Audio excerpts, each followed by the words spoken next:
Hey friends, welcome back to the channel. In this video, we're going to talk about 9 different ways that you can make passive income. And for each of those, I'm going to talk about how hard it is to get started, how hard it is to make $100 a month from it, and how hard it is to maintain once you've created the thing in the first place. For me and my business, these 9 different sources generate around $27,000 per week these days with varying degrees of passiveness. And obviously this has taken me like 8 years to build up, so don't expect to be hitting those sorts of numbers when you first get started. But this is the video that I wish I would have had when I started my financial independence journey many years ago. Let's go for it. All right, so when I say passive income, I always air quote it because there is really no such thing as passive income. There is no way to make money without doing anything at all. But when I say passive income, what I mean is that it's money that is not directly tied to our time. So let's say you were to write a book. If you write a book, you publish a book, that book is now on bookshelves. You've done the work kind of once to write and publish the book, but now anytime the book sells, you make money from royalties. That is passive income. You could literally be making money while you sleep because you've created this thing which is out in the world, which is generating income for you. The other thing with passive income is that it always takes a very long time to get going. So if you see any ads before this video talking about how you can get rich quick by whatever scheme, or if you see people in the comments pretending to be me saying, oh my God, here's how you can get rich quick with crypto, WhatsApp this number, that is all a scam. It's not gonna work. There is no way to get rich quick. It is not a thing. So if you're looking for a get rich quick scheme, those things just don't exist. So you might as well not even try. And the way I think of this is that ultimately money is just a medium for exchanging value. The only way to make money is to provide value. And the only way to make passive income, passive money, is to provide value in a way that is not directly tied to your time. So please do not try and join a get rich quick scheme. They don't exist. I've had lots of messages over the years from people who have tried signing up to a get rich quick crypto scheme or a gambling scheme or a, hey, here is how you kind of play poker online. None of these things ever work. People always end up losing money. The only way to make money is by providing value. And so let's talk about the 9 different ways that you could provide value if you wanted to. Just before we dive in, I want to tell you that I've just launched my brand new Skillshare class about productivity for creators, how to start a successful side hustle. That's linked in the video description. Skillshare is sponsoring this video. I'll tell you more about Skillshare later on, but I want to plug my own class because I think it's genuinely really good and people really like it, and it will help you get tips on how you can start side hustles in your spare time. Anyway, let's get into the video. All right, so let's kick things off with investing in stocks and shares. And in this context, the way that we provide value is by offering up our money. Providing money and investing in a service is, in a way, giving a form of value. And so when we give our money to a company in the form of buying their stocks, it makes sense that we would get some kind of return for that investment. And we're starting with this because investing in stocks is the easiest way to make any kind of passive income. If you have any sorts of savings and they're sitting in a savings account earning 0.01% interest, they're not really doing very much for you. Whereas if you had those savings and put them in stocks, you could potentially be earning passive income from the money that's otherwise just sitting there. Now, I've got a whole video called The Ultimate Guide to Investing in Stocks and Shares for Beginners, which is going to be linked over there somewhere. So that is a solid half an hour long introduction to stocks and exactly how they work. But the thing that I recommend for most beginners as a non-financial advisor, and this is not financial advice, purely for entertainment purposes only, or so people say, or at least the thing that I do, is that basically all my money that's in stocks and shares is invested in index funds. Now, an index fund is something like the S&P 500. And when you invest, let's say $1,000 in the S&P 500, that basically means that your $1,000 is distributed amongst the top 500 biggest companies in the US. So, you know, weighted by how big they are. So like, you know, 2% of it would be in Apple, 2% in Facebook, 2% in Google, 2% in Microsoft. And then you probably won't have heard of the 500th company on the list, but basically all the big US companies you've heard of, you end up investing in all of them a little bit at a time. So if you want to get started with that, all you need to do is sign up to a stockbroker. If you're in the US, you can use Webull, I think. I've got a link in the description. If you're in the UK, you can use Freetrade or Vanguard. Basically, whatever country you're in, just Google the phrase best stockbroker platform, your country name, and you'll find something that works for you. And then it's very easy to be able to invest in an index fund. So within our famous side hustle assessment matrix, we're going to give the difficulty of starting a 1-star rating, 1 out of 5. It's very easy to get started with stocks. How hard is it to make $100 a month by investing in stocks and shares? Well, this kind of depends because it depends on the performance of the stock market overall. So in the last 12 months, from 2020 to 2021, the S&P 500 has actually increased by about 50%. That is a lot. It's like gone up by a solid 50% despite COVID and everything going on. So if in April 2020, you had invested $2,400 in the S&P 500, the fact that it's gone up by 50% means you would have made $100 a month. But obviously this is not the way to look at it because, you know, things can go up and down and the stock market has different levels of performance depending on what time period you're looking at. But if we average out the last 30 to 50 years, the S&P 500 has had a roughly 10-point-something% return, which means every year, on average, over the long term, it goes up by around 10%. This is not inflation adjusted for any economist among us. And so if we do some back of the envelope calculations, if we want to earn $100 a month passively through stocks and shares, we would need around about $12,000 invested in the S&P 500 to make that 10%, $1,200 a year, which is $100 a month. But as I talk about in that video about stocks, over time we have compounding. And so if you put in $7,500 in the S&P 500 and you left it there for 5 years, then 5 years later, you would be making roughly $100 a month if we go by this very average figure of 10% a year. Or if you invested $5,000 in the S&P 500, then 10 years later, you'd be making $100 a month in purely passive income, again, assuming the 10% average. So overall, how hard is it really to make $100 a month in passive income from stocks and shares? Well, it kind of just depends on how hard is it for you to make $5,000, $7,500, or $12,000 in savings and put them into a stock market index fund. And crucially, this is money that you shouldn't need to touch in the next 5 to 10 years at least. So basically, how easy is it for you to make that sort of money? Obviously varies massively depending on which country you're in and what your circumstances are and what your job is. But if you're in the UK or the US, where the median kind of average salary is around about $50,000, something like that, then again, depending on your circumstances, it's not that hard to get $10,000 in savings. Obviously, if you're supporting a family of 15 people on $50,000, it's different. If you're a single person, again, it's different.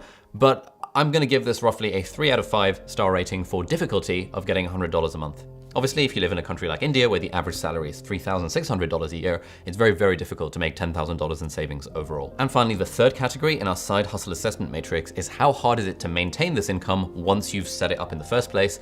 And we're gonna give this a 1 star out of 5 because once you've got the money in, you just like set it and forget it, and it's not that hard to maintain. There are other sources of passive income that require higher degrees of maintenance over time, but stocks and shares is a very, very easy way to make passive income. And to use my personal example, these days, my stocks and shares portfolio, which I've been investing in since 2015, is now worth around about $350,000. And the vast majority of that is in the S&P 500 index fund. Now, I can't be bothered to work out the actual inflation adjusted returns for that, but again, if we assume a very, very rough average of 10% a year, then that averages out to around $682 per week in purely passive income. All right, idea number 2 for generating passive income is to start a YouTube channel. This is something I will specialize in because I'm here on YouTube, and I actually teach a course called the Part-Time YouTuber Academy, linked in the video description, where I teach people how to do this sort of thing. So let's use our side hustle assessment matrix and we'll talk about this. How hard is it to start a YouTube channel? Well, I'm gonna give this 1 out of 5 stars because it's actually very, very easy to start a YouTube channel. You just go on youtube.com, you click create a channel, and you can upload videos by just filming with your phone and uploading it. In reality, it's a lot harder to make good videos, and making good videos is how you grow on YouTube. But getting started on YouTube is very, very, very straightforward. The real question is, how hard is it to actually make real money from YouTube? So again, let's say we want to make $100 a month in passive income. What does that look like? Well, firstly, to be eligible for monetization on YouTube, you need 1,000 subscribers and 4,000 hours of watch time. It took me 6 months and 52 videos to get my first 1,000 subscribers. And if we look at the averages, it actually takes on average 90 something videos to get to 1,000 subscribers. So that's quite hard. If you're thinking you're gonna start a YouTube channel and start making money from day one, that's basically not gonna happen. It took me 52 videos, 6 months to get there. So if people message me, be like, hey, I wanna start a YouTube channel, I was like, look, you have to be able to put in the effort and do this for a very long period of time, at least once a week, I say for at least 2 years before you can expect anything in return. But let's say you've hit your 1,000 subscribers and your 4,000 hours of watch time. How hard is it to actually make $100 a month? Well, on average, the kind of revenue per 1,000 views on YouTube is around about $2. So this varies massively, but let's say on average about $2 per 1,000 views. Therefore, if you want to make $100 a month, you need 50,000 views on YouTube to make $100 a month. Let's say you make 1 video per week, and let's assume you're not getting any traffic on your older videos. That means every video you make needs to get around about 12,500 views. And very roughly, the average YouTube channel can expect around about 20% of their subscribers to equal the average view count for each video. So on YouTube, if you had 62,000 subscribers, very roughly, very averagely, you can expect 20% of them, i.e. 12,500 views on each video, and assuming you have no evergreen content over the long term, you would need around about 60,000 subscribers to be making $100 a month. In reality, you make $100 a month a lot before 60,000 subscribers. I think I was making $100 a month when I had like 10,000 something subscribers. Like it was fairly early on. But when it comes to assessing how hard is this to do, I'm gonna give this a 4 out of 5 stars. It's actually very hard to make compelling YouTube videos, and it's very easy to get started, but it's hard to do well. It's totally worth it. It's a great skill set. It's really fun. You get to meet people across the internet. You get to learn how to talk to a camera and how to film and video edit, and it's really great. but it's very hard to actually make money from YouTube. Finally, in terms of effort to maintain, like actually getting that first 1,000 subscribers is a lot harder than keeping it growing. Because once you've got 1,000 subscribers and once your channel is growing, it means you've landed on a formula that works. And so maintaining it then becomes easier than starting from scratch. And so in our side hustle assessment matrix, we're gonna give maintenance of a YouTube channel passive income stream to be around about 2 out of 5 stars. To use my example, I made 70 videos before I started making any money from YouTube AdSense. And these days, the YouTube channel makes around about $12,000 a month in passive income from YouTube AdSense. Now, again, this is not entirely passive because I keep on uploading new videos, but actually the bulk of the amount of money that we generate from ads is from older videos rather than videos that were uploaded this month. So with that caveat, $12,000 a month passive income is around about $3,000 a week thanks to this YouTube channel and thanks to you guys for supporting it and all that stuff. There are other ways of monetizing YouTube like brand deals and like selling merch and this all other sort of stuff, but it doesn't really count as passive income through YouTube, which is why I'm not including this in this side hustle assessment matrix. Idea number 3 for making passive income is to start a podcast. This is generally easier than starting a YouTube channel, although growing a podcast is a lot harder than growing a YouTube channel because podcasts themselves don't really have a algorithm that's helping them grow. In fact, a lot of podcasts grow by having a YouTube channel, which is kind of weird. Right, so how hard is it to start a podcast? Well, again, 1 out of 5 stars. It's very, very easy to start a podcast. Go on anchor.fm and you can literally use your phone and you can pass your phone around between you and your friends and you can start a podcast. You can use a website called riverside.fm that I've recently invested in as an angel investor. Riverside makes it very easy to record remote podcast interviews.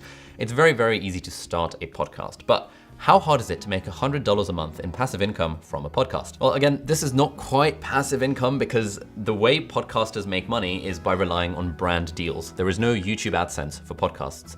And so you need a sponsorship or a brand deal to make any money through your podcast, generally speaking. And apparently you can expect to make around $18 for a 30-second ad in a podcast and $25 per 1,000 views or 1,000 listens for a 60-second ad. So if you want to make $100 a month, and assuming you have a stream of sponsorships who are giving you that level of sponsorship deal based on your download numbers, you would need around 1,000 downloads per episode if you have a weekly podcast. So you would have 4,000 downloads a month. And if you're putting a 60-second ad in there for $25 per 1,000 views, that would make you around about $100 a month by having 1,000 downloads per episode and 4 episodes per month. This begs the question, how hard is it to get 1,000 downloads per month? Well, it's a lot harder to get 1,000 podcast downloads per month than it is to get 1,000 YouTube views per month because again, YouTube has so much distribution built in. It's different to podcasts. Also, loads more people are on YouTube than on podcasts. But if we look at the stats, then it's the top 20% of podcasts in the world that get on average more than 1,000 downloads per episode. To use a friend of mine as an example, my housemate Sheen started her own podcast around 5 months ago. There will be a link to that in the description if you want to check it out. And on average, her podcast gets round about 400 to 500 downloads per episode. This is not bad at all, especially considering she started 5 months ago and had 0 audience when she started, so she didn't have the unfair advantage that I did when starting my own podcast, for example. And because she's just launched season 2 of her podcast and has just started posting videos about it on YouTube, that will really help the podcast grow. And I'm pretty sure that in the next 6 months, she'll be getting to a point where she can quite easily make $100 a month from her podcast. So going back to our side hustle assessment matrix, starting a podcast, 1 out of 5 stars. Making $100 a month, I'm gonna give that a 3 out of 5 stars because it's hard, but not as hard as maybe monetizing on YouTube where you have this minimum threshold. And finally, maintenance, well, it's not really passive income because you do have to keep on making podcast episodes because the brand deals are associated with that. But again, once you've stumbled on a formula that works, once you know how to be a podcaster, it's easier to continue going once you've already gotten started, as is the case with most things. And so in terms of maintenance of the podcast, I'm gonna give that 2 stars. To use me as an example, so me and my brother have a podcast called Not Overthinking, link in the video description if you wanna check it out. But we make around about $625 per week from the podcast overall, from brand deals and from our membership. All right, so idea number 4 for generating passive income is to become an affiliate marketer. Affiliate marketing means that you are selling other people's products, but you're getting a percentage of the sales from those products. Now, apparently, 48% of affiliate marketers globally earn $20,000 a year, which is $1,660 a month, which is actually not bad at all. Like, people are doing very well with affiliate marketing overall. So how hard is it to get started with affiliate marketing? Well, I'm gonna give this a 2 out of 5 stars. Basically, you can just sign up to an affiliate program like Amazon Associates. So Amazon have their own affiliate program, which I think is probably the biggest in the world. And then once you have your little special links, you can post those on your website or on Twitter or on social media or whatever. And if people buy the product through your link, or in fact buy any product on Amazon through your link, you'll get like some tiny percentage of the sales. So pretty easy to get started with affiliate marketing, but how hard is it to make $100 a month? Well, this is actually kind of hard. So let's say you had a product that was $50 that you were trying to sell and you were getting 5% commission on it. That would be pretty good. Amazon doesn't offer nearly as much as 5%. It offers like 2 or 3%, something like that. And let's say your average conversion rate, i.e. people visiting the thing versus people actually buying the product after visiting the thing, let's say that's 1%, which is pretty reasonable for a conversion rate. You would need 8,000 visits to your website or whatever to make $100 a month. It's actually quite hard to get 8,000 visits per month to your website, to a specific product page. And generally doing well in affiliate marketing requires lots of upfront effort in terms of either building an audience or building such domain authority in whatever space you're in that you're sort of organically getting traffic. Now, other than Amazon, there are a few other affiliate programs that I'm part of. One of them is Skillshare, who are kindly sponsoring this video. I'll tell you about the sponsors segment later, but Skillshare have an interesting affiliate program where if you refer someone to sign up to a free trial of Skillshare, you can get $7 in affiliate commission just for that thing. So if you wanted to make $100 a month from affiliates, you would need 15 people every month to sign up for Skillshare with your affiliate link thing. How hard is it to get 15 people a month to sign up with your affiliate link? Well, it's not that hard if you have an audience, and it's not that hard if you have your own classes on Skillshare like I do. I have like 9 of them. And so if I want to make money through Skillshare affiliates, I can just tell people, hey guys, I can tell you that guys, I've just released my latest Skillshare class, Productivity for Creators, How to Start a Successful Side Hustle. So there'll be a link in the video description if you want to check that out. Like that would be, hopefully some of you will see that. We'll click on that link in the description, and then that will be me getting some affiliate income from Skillshare for this video. So going back to our side hustle assessment matrix, how hard is it to make $100 a month? I'm gonna give this a 3.5 star rating because again, you need an audience. And as we always talk about on this channel, the way you build an audience is by creating useful content, putting it for free on the internet once a week, and doing this for at least 2 years. If you just follow those 3 steps, I guarantee you'll have an audience and you'll be able to make some kind of money through this passive income stuff. But that's quite hard to do. No one sticks to it for at least 2 years, so we'll give that a 3.5 star rating. But the good news is once you've created it and once you've started making money from affiliates, it's actually quite easy to maintain, because especially if you have evergreen content, the sort that isn't relying on like current affairs or the latest news, the sort that people might search for over a long period of time, this becomes like relatively reasonable passive income. Now, if we look at me and my business, these days from Skillshare, we make around about $11,000 per month in affiliate income, which approximates to around $2,750 per week. And from Amazon, on average, like it's around about $450 a month from the Amazon UK store and a little bit more from the US and Canada. All right, method number 5 of making passive income is by selling digital products. Now, these are products that you create once, like an ebook or a download or an app or something like that. So you create it once and then you can sell it multiple times, because selling digital products doesn't usually have any cost associated with it. One really good example is this guy called Traff, who I follow on Twitter, who made an iOS 14 icon set and sold it for like $30 a pop a few months ago, and ended up making, I think, like $300,000 in the course of like a few weeks, just because loads of people around the world wanted to buy his icon pack. So he put the work into creating the pack, and now he's selling it for lots of money. Another example is my YouTuber friend Olier, who has made, as he says, $700,000 from selling his website Tumblr themes since 2014. So he made the website themes for Tumblr, he sells them, and he makes $700,000 on average, well, overall, since 2014. That's pretty cool. So how hard is it to get started making digital products?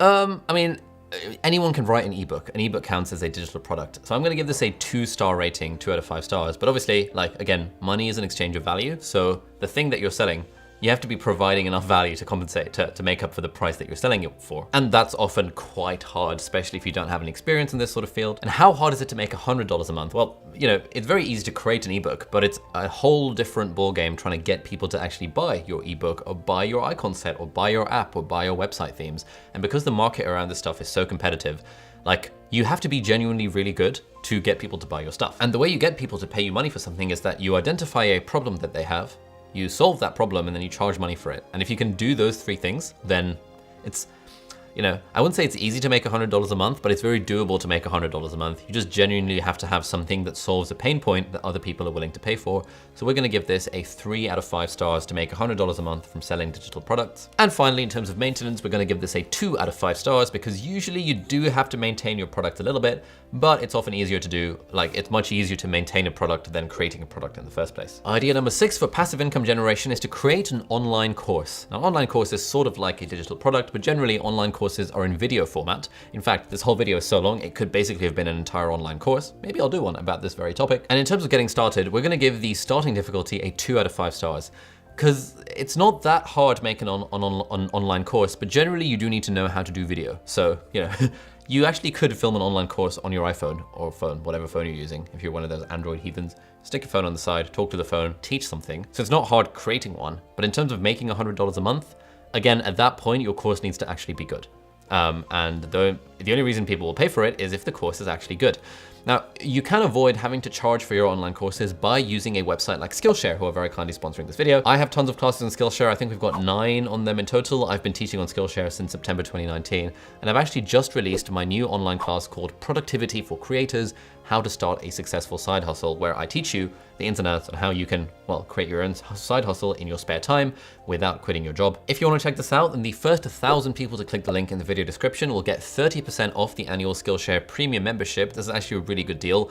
I pay for Skillshare. I have been paying for it for years, even after I started teaching on it, because it's genuinely a fantastic place to learn stuff. They've got thousands of classes on all sorts of other topics, but you should definitely check out mine, like the 9 that I've got. There are 3 around productivity now, like the fundamentals of productivity, the sort of productivity equation, which is how I think of productivity, and productivity for creators. I have 2 on how you can study for exams. If you're in school, if you've got exams to prepare for, those apparently are really good. They've got very high ratings. And if you've already had a free trial of Skillshare, then you can still use that offer, that if you're one of the first 1,000 people to hit the link in the video description, you will get 30% off the premium membership, and you can check out my class, which I have to say is pretty good. Anyway, thank you Skillshare for sponsoring this video, but genuinely, Skillshare is a great place to teach stuff because you can teach things on Skillshare without directly having to charge for them, which is why I love putting my courses on Skillshare. It's kind of like having something on Netflix in that the end user does not have to pay directly for the product. And the other nice thing about Skillshare is that it's like it's sort of like YouTube in that anyone can upload a class to Skillshare provided it meets certain quality requirements. And so it's a lot easier than having to make your own website and create your own courses platform and all that kind of stuff. So pretty easy to start. We're going to give this a 2 out of 5, but how hard is it to make $100 a month from teaching online courses? Now this kind of depends. If you're going down the Skillshare route, then to make $100 a month on Skillshare, you need around about 1,700 minutes of watch time, which is 28 hours of watch time. So if you have a 1-hour class on Skillshare, you need 28 students to take that class every month and watch it with a premium membership, roughly, very broadly speaking. And that will give you around about $100 a month. At least those are based on my figures over the last like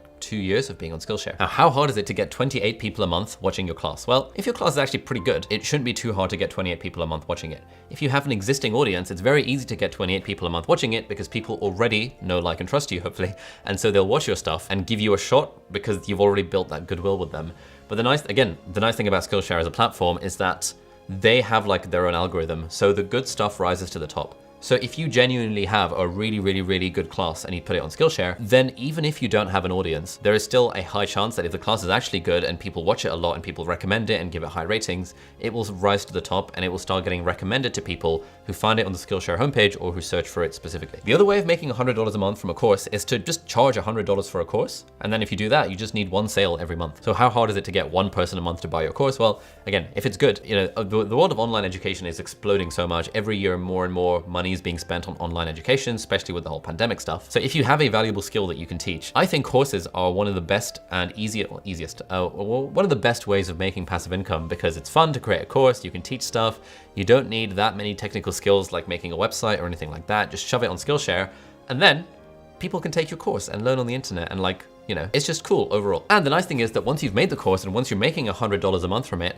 maintaining that level is actually quite easy. We're gonna give that a 2 out of 5 stars because generally you don't need to update the course that often and you can do that once in a while. And you just need to make sure you're getting a reasonable amount of traffic to it and hopefully that traffic will grow over time. These days, the vast majority of my online courses, at least the very passive ones, are hosted on Skillshare, and it's kind of ridiculous, but these days they make around about $60,000 to $65,000 per month in purely passive income. Like I literally do nothing for my Skillshare classes once I've made them other than reply to comments and other than occasionally plug them in videos.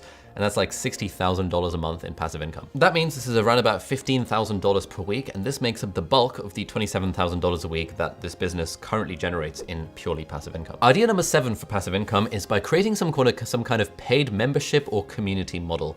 Now again, this is generally a bad idea unless you have an existing audience, which we keep coming back to. Like everything becomes easier when you have an existing audience by creating content that has been valuable over a long period of time, very consistently. That audience knows, likes, and trusts you. And so when you say, hey guys, sign up to my Patreon, then some people are likely to do that thing. The other way of doing a membership is by creating a value proposition that is so compelling that people will be willing to pay for a community-like service for this. If we use Patreon as an example, my friend Hannah Witten, who's a YouTuber, she's got around about 600,000 subscribers on YouTube, and I think she has around 600 patrons, 626 last time I checked, which means if we look at her Patreon stats, which are public, she's making somewhere between £2,000 and £5,000, or like $3,000 and $7,000 per month in passive income from this audience. But it's like 600 people out of an audience of 600,000. So 1 in 1,000 of her subscribers have signed up to her Patreon. So clearly, you know, if those stats are true across the board, and they kind of are if you look at Matt D'Avella's Patreon as well, you need a big audience to make a significant amount of money from Patreon. Again, this sort of depends on how much you're charging for them and exactly what value you're providing. Another example of a paid membership community is my friend Anne Law, who runs a website called Nest Labs, and they have a paid membership community, which is $5 a month. And she started this, when was it? In summer of 2019. She had 0 audience at the time.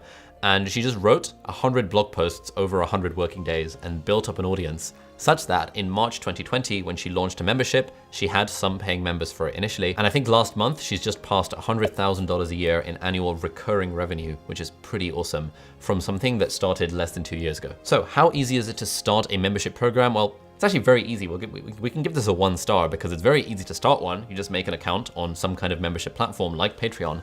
But to make $100 a month, you need to provide $100 a month worth of value. And that's actually quite hard to do. We're gonna give that a 4 out of 5 stars. But the nice thing is, again, once you've got that formula, once you're making $100 a month, it's actually a lot easier to maintain it because the way the economics of membership communities work is provided you keep showing up and providing value in some capacity, you know, people have already signed up for the thing, so it's not too hard to maintain that level of support that you're offering them. For this business, we have a membership community for our part-time YouTuber academy for the alumni, which is called the Part-Time YouTuber Inner Circle, and we make roughly $2,800 a week from this membership community. It's not very passive. We run like 3 or 4 events per week, along with like twice a day co-working events on Zoom, and we have lots of stuff going on. So it takes a lot of work, but $2,800 a week is pretty good for a membership community. All right, nearly there. So idea number 8 for generating passive income is creating a business that sells goods or services and then automating or delegating aspects of that business so that the income that you generate from it is reasonably passive. This is the stuff that Tim Ferriss talks a lot about in the 4-Hour Work Week, where there are a lot of businesses that you could make where you're selling a good or selling a service, and then you can delegate, outsource, automate in intelligent ways to make the income passive. So again, using my friend Oliver as an example, on his YouTube channel, he talks about his $1 million Shopify store. He designs, manufactures, and sells these really cool vegan leather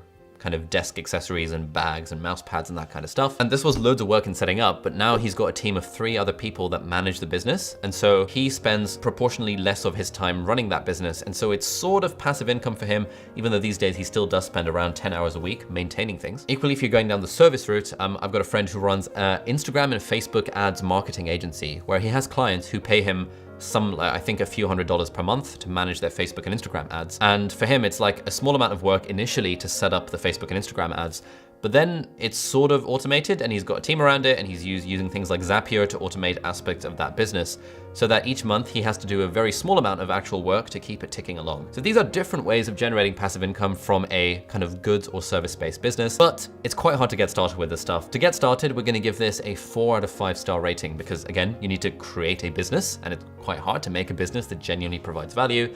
Equally, we're gonna give it a 4 out of 5 star rating for making $100 a month in revenue because again, you have to be able to provide value. And providing value is hard. Like, it's not as easy as making an account on a stocks platform and just putting some money in. You actually have to give value to people, which is kind of hard. But the nice thing is once you get started, like with anything, maintenance is a little bit easier. So we're gonna give that a 3 out of 5 star rating. Finally, idea number 9 for generating passive income is to build an app or a website or some kind of software product that you can offer either as a one-off or more likely these days as a subscription service. And there's a whole category of this called SaaS, software as a service. Now, if you look at the website indiehackers.com, there are like literally hundreds of examples of people who have built software businesses that are making passive income, and they share their revenue numbers and they tell you how they got started and they give you their tips. In fact, I was recently interviewed on an episode of the Indie Hackers podcast, which is really cool because I've been listening to it for years and like been following their website for years. And I was interviewed around the concept of starting an online course like the Part-Time YouTuber Academy. Now, I've had a bit of personal experience with this. So when I was at university, I made a website called BMAT Ninja and UK Cat Ninja. So software as a service, it was a question bank for medical applicants applying to medical school to help them do well in the admissions tests.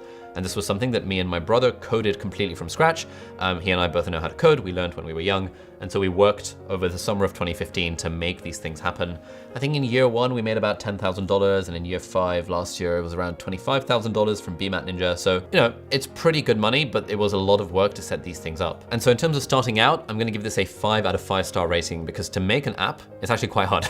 You have to know how to code for the most part. You have to be able to offer something compelling, and you have to actually build it, which takes a lot of work and is very hard, but it's a lot of fun. And then once you've made it, I'm gonna give $100 a month difficulty a 4-star rating, because again, it's easy, well, easy enough. You can make an app, but then getting people to pay for the app is an entirely different kettle of fish. So we're gonna give that 4 stars. But the nice thing is, like with everything, maintenance is a little bit easier. So we're gonna give that a 3-star rating. If you like this video and you wanna get started with your own entrepreneurship-y, passive income-y generating journey on the internet, check out this short playlist over here, which is some of my favorite videos that I've made around tips for entrepreneurs, how I got started creating my businesses from scratch, how I learned to code, that sort of stuff. That's all in the playlist over here. Thank you so much for watching, and I'll see you in the next video. Bye-bye.